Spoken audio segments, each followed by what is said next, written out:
Hello and welcome back to the Obsidian Mirror, where we pause a moment to reflect.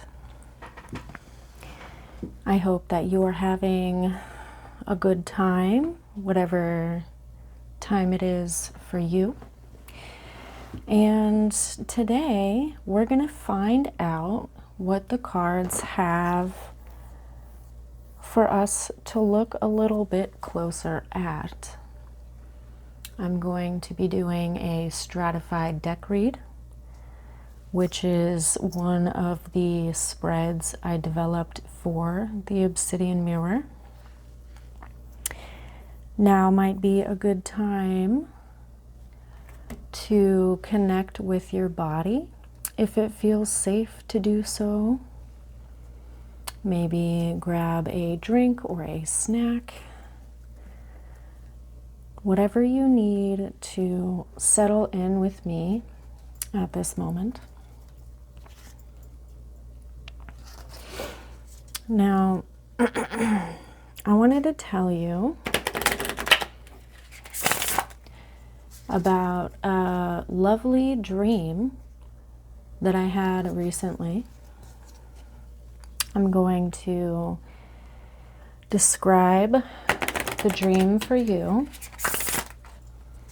while I shuffle and select cards. So in the dream, I lived in a big house with maybe one or two other people, but I had the house to myself at that time. And I went outside into the backyard or garden area. I can't exactly remember what for. And then I was coming back inside when I saw a pair of skunks. And these skunks were leaning on each other as they were walking. It was a rather warm morning. And when I was watching them, I got the feeling of like an older couple.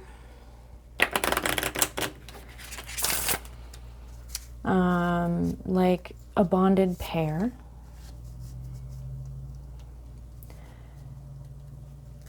They were leaning on each other as if the other one was a cane. I'm not sure if that makes any sense, but they were adorable. And they were walking towards a rather large scrub oak on the property.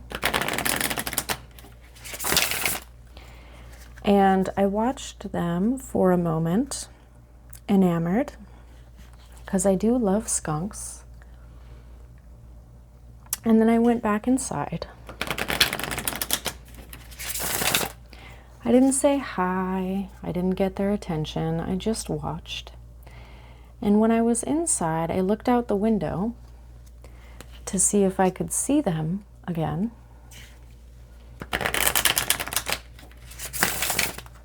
And at first I couldn't see them, so I kept looking, kept searching. And they had made their way up the tree into a lower branch and were taking a nap together on the branch. And it made me feel like my heart was growing 3 sizes, sort of like in The Grinch. Anyway. So after I saw them napping there, I went to my studio, my workspace, which looks a lot like the setup that you see here, except that I didn't have to set up and break down in between videos. I felt like I had been there for a while, and that my workspace was mine, and that it was respected, and that felt really nice. And, you know, I sat down and I turned on the camera and I got to gush about the skunks that I saw. I got to tell everyone about the sighting and about how it felt that morning. I got to share my excitement with the community that is forming here on the channel. And I feel like this dream was kind of pointing me towards, or helping me better understand what it feels like to be home. And I have struggled with the concept of home for all of my life, which is fine. I'm not as upset as I used to be about it. It doesn't twist me up the way that it used to. But my dream gave me at least in my opinion, a much better felt sense of what home could be for me. And that feels really good. That feels really exciting. And I'm glad that I get to share this with you. So thank you for being here and thank you for listening. In preparation for this read,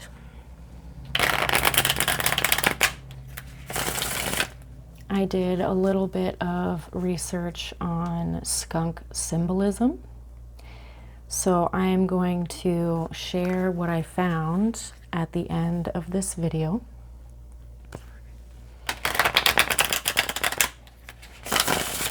And I want to know, what do you think about skunks? Do you like them? Do you dislike them? Is there a certain connotation in your mind or your community or your culture about skunks? Because every time I have crossed paths with or gotten close to a skunk, I think that they are so polite and so sweet, and I have not gotten sprayed.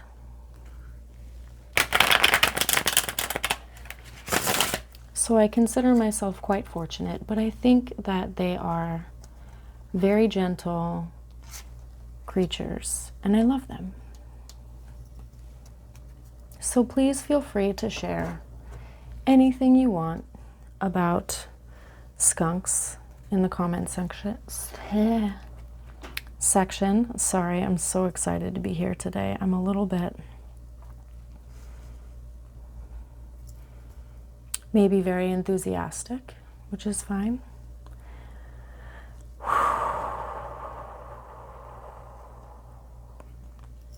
But now that the cards are laid out and I have expressed some of my exuberance, I am going to take a few deep breaths before getting into the spread and interpretation.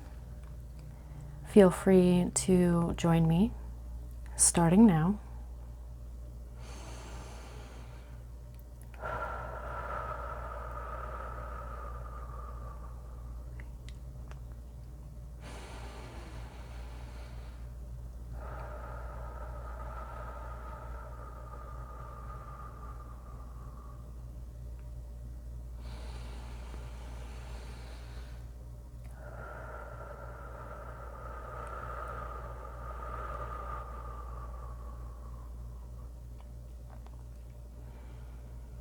So we're going to get into this situation in layers.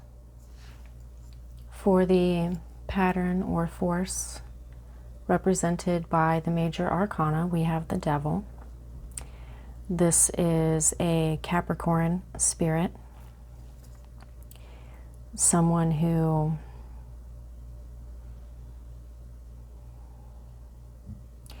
by choice or by force is chained to something. Perhaps it is a set of responsibilities or a situation that they found themselves in or chose. This is sort of legacy energy. It could be somebody who is ambitious and has a lot of big goals, big dreams, and knows how to take incremental steps or actions to achieve those goals. It could be someone who finds themselves in a sort of inherited miasma of, let's say, generational trauma. This could be somebody who is experiencing some sort of addiction to substances or behavioral patterns, or someone who acts from a place of heightened emotions or activated states, someone who is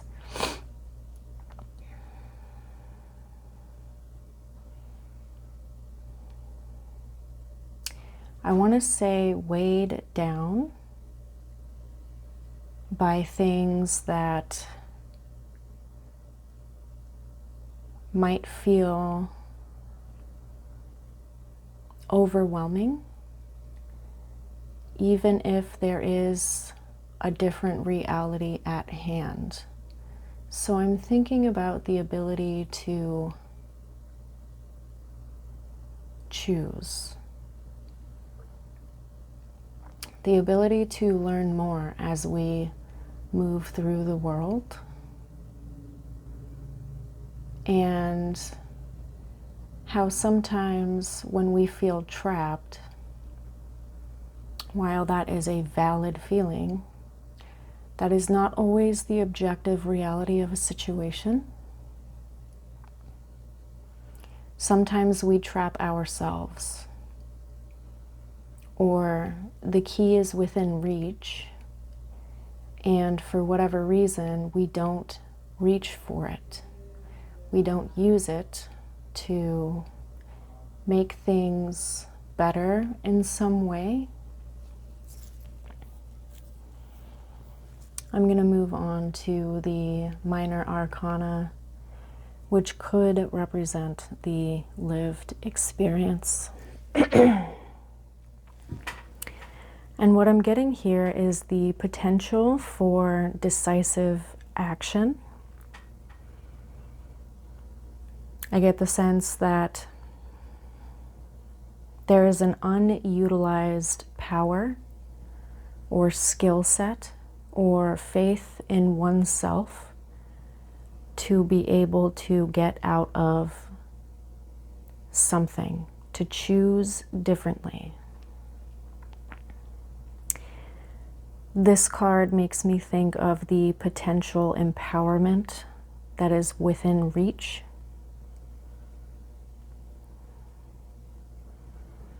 Maybe,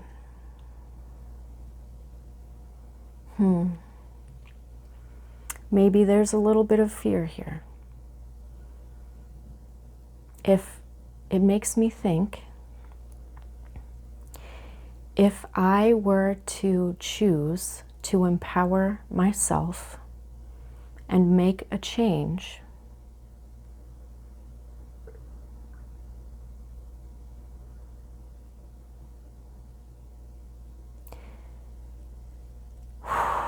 things would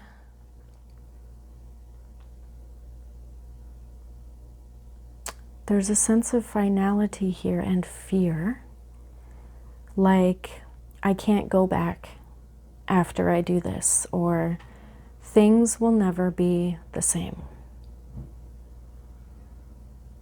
There's a sense of irreversibility and knowing that there will be consequences in terms of the actions that can be taken.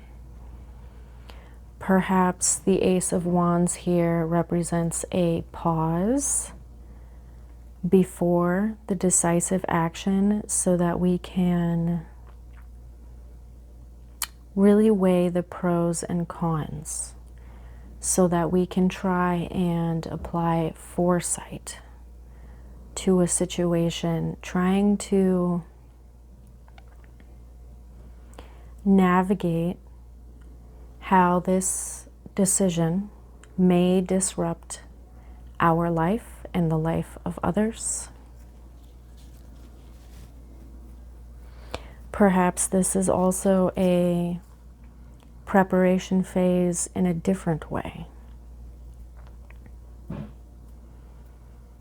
These two cards so far give me the idea that perhaps we know that something needs to change, period. And there could be a sense of urgency here, but one that is also paused for some reason. I get this sense of driving a car and having one foot on the brake and one foot on the gas and not really getting anywhere. It's just a high tension situation. I'm going to move on to the identity and or response, represented by a court or face card. And in this deck we have in this spread, we have the Daughter of Swords. There's a certain intellectual sharpness here. Somebody who is keen and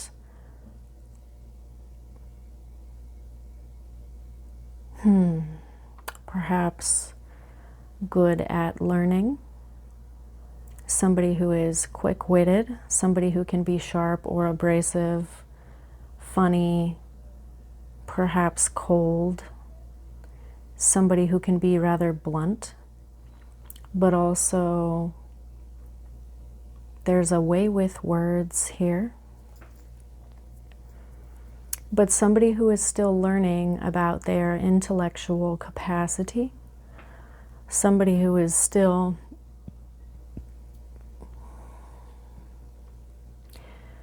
perhaps they don't have enough evidence or experience to look back on to have a solid sense of self-confidence when it comes to their intellectual ability. Somebody who is still learning the strength of their own wings, so to speak. And so they trust this perch and the sturdiness of this perch more, at least now, than the strength and agility of their own wings. I get that there may be some sort of insight here, perhaps overthinking, somebody who is reaching for books and knowledge and external confirmation before trusting what they have already learned. Somebody who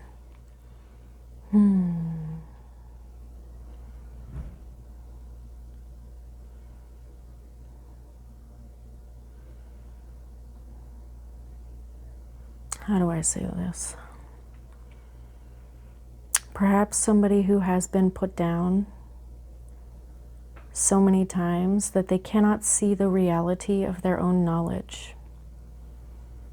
I think it's worth mentioning that We will never be able to truly understand how others see us.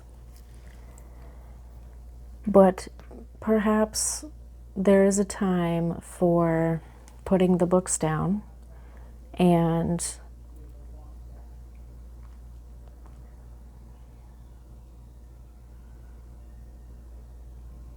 not collecting evidence anymore, and just trusting that we know.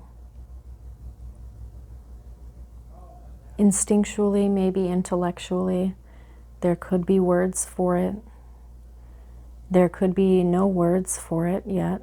And we are finding, excuse me, finding our way with words when it comes to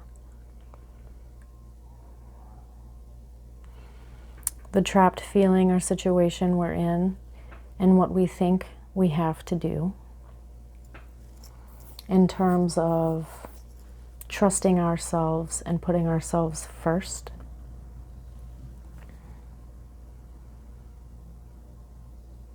I'm going to move on to the distortion, something that we might be avoiding.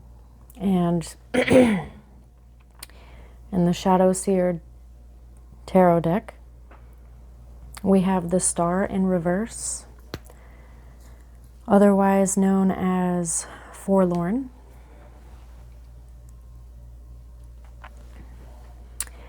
The Star, excuse me, I was just talking about not having the words for something and then my throat started acting up. So that's a little bit funny for me. Funny timing. Anyway, if I'm remembering correctly, the Star is also Aquarius. And we just had the Aquarius full moon in my area yesterday morning. At the time of recording, it is July 30th at 11:46 local time. So the Aquarius full moon was July 29th, I believe 7th hour of the morning, 6th or 7th or 8th hour of the morning. Anyway, for any of you fellow astrology nerds, there's some timestamp info for you.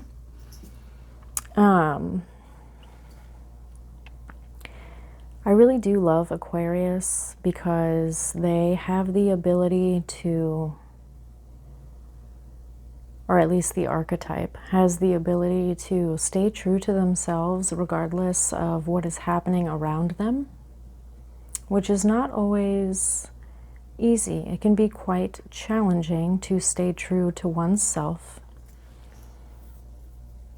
It can be alienating. It can feel quite isolating. Aquarius encourages us to let our freak flags fly, and also reminds us that we are not more special than anyone else, or that we are special just like everyone else.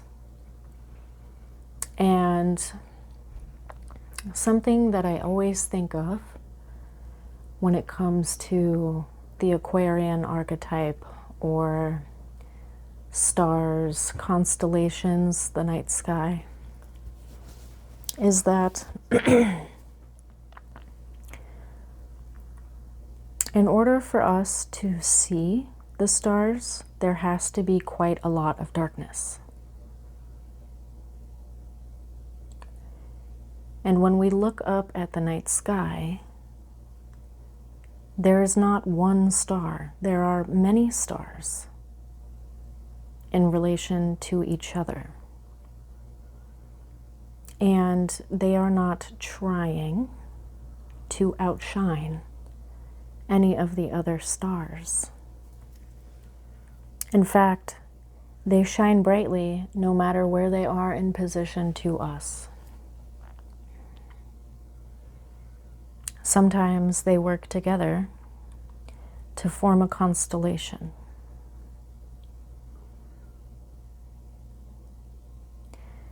When it comes to the star in reverse here,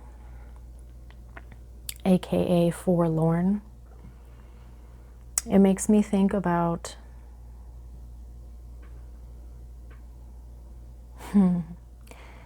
this was absolutely an accident when I began recording, but this really makes me think about the dream that I had, that I was telling you about, and the feeling I had when I woke up, because I knew immediately upon waking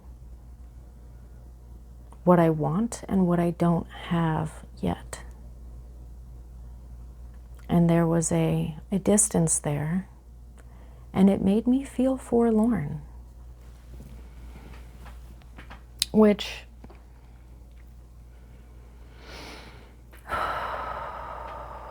as I stated earlier, home is a concept that I have struggled with for all of my life. And it used to really get me down. It used to really make me feel like maybe I would never. And so I kind of gave up for a long time. But I do not find myself wallowing in the longing anymore, or accepting things that have not yet been. I've gotten to a point where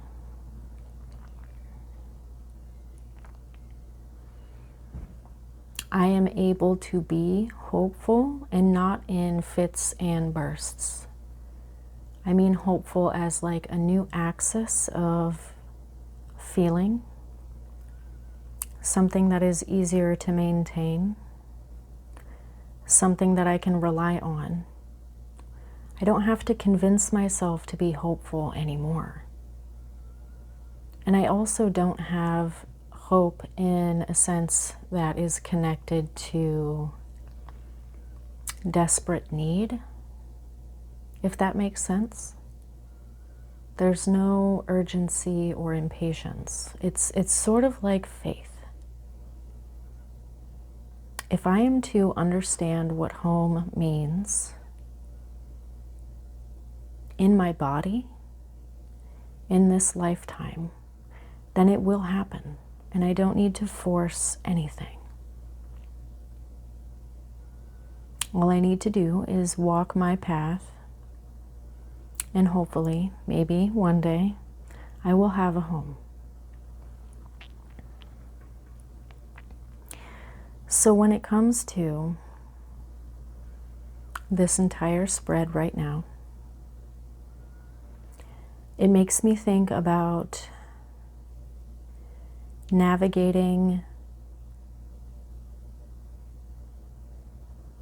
the responsibilities placed on us, and how we can move through the world in a way that is self-determined, in a way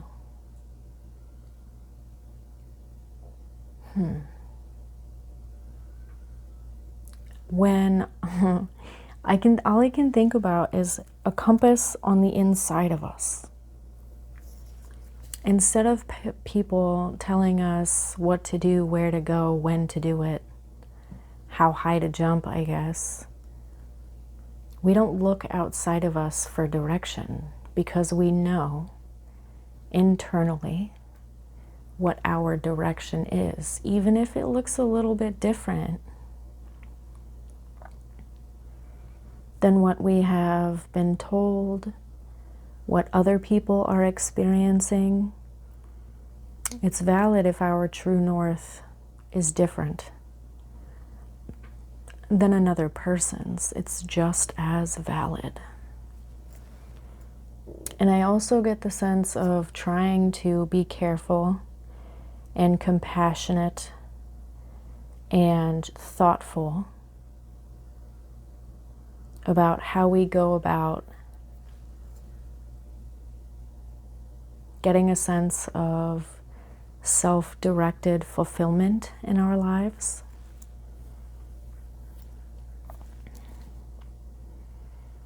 Perhaps it doesn't make any more sense to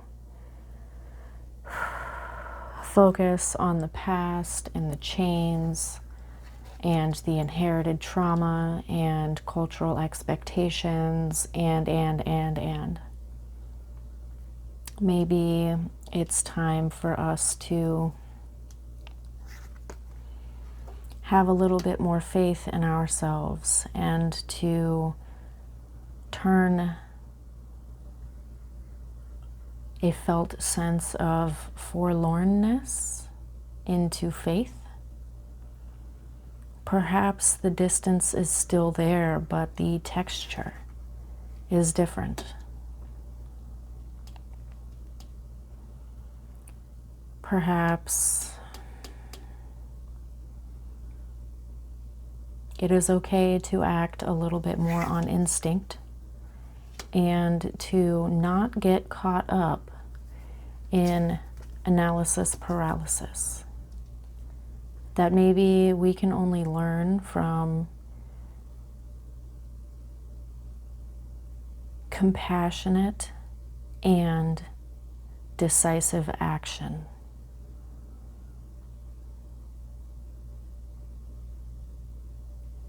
There is a time to consider, and there is a time to choose, and there is a time to move forward. So I wonder if there's an action that we can take soon for ourselves that goes in the direction that we want it to. Whatever that is. Something that feels right. And we can gather the data along the way. It doesn't have to be huge. It can be quite small and maybe even unnoticeable or private for a little while. Something we keep to ourselves. We might share it someday, but we don't have to make that decision right now. I don't know if I'm making any sense. I feel like I've been rambling. I am going to end the reading here with a deep breath, and you are welcome to join me, starting now.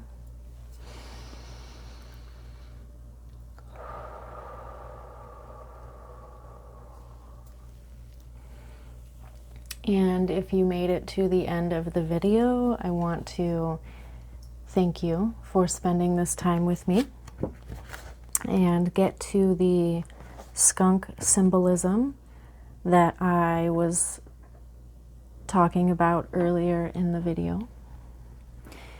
Now, I don't have my library with me right now, but I do have an internet connection, so that helped me. I miss my books, but we will be reunited soon.